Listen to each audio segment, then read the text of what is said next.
Охабнинемер бошеттенне чемлэг зенжинде руине тему простой нафидар.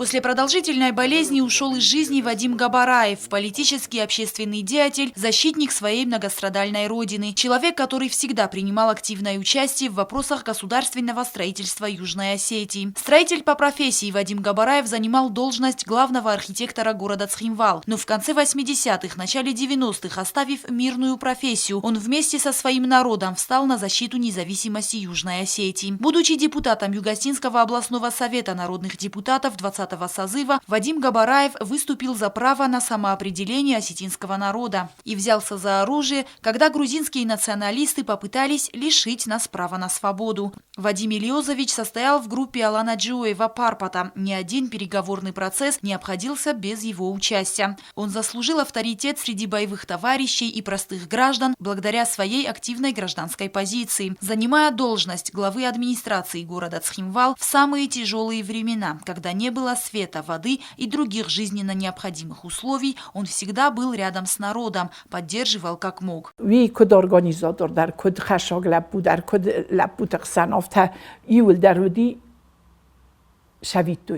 شک خشت لبو شک لبو کشه فنددی شما یایرستون سری برو شما و ها من هرنابون شوار مرخ شدستم هفته.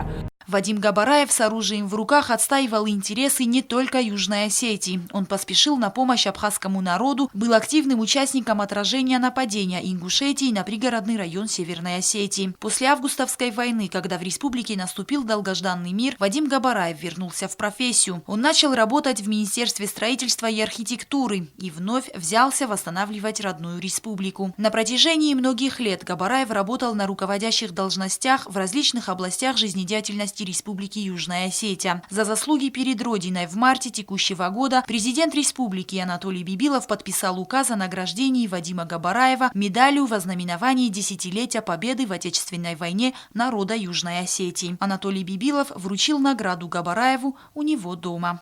Спасибо за службу Родине.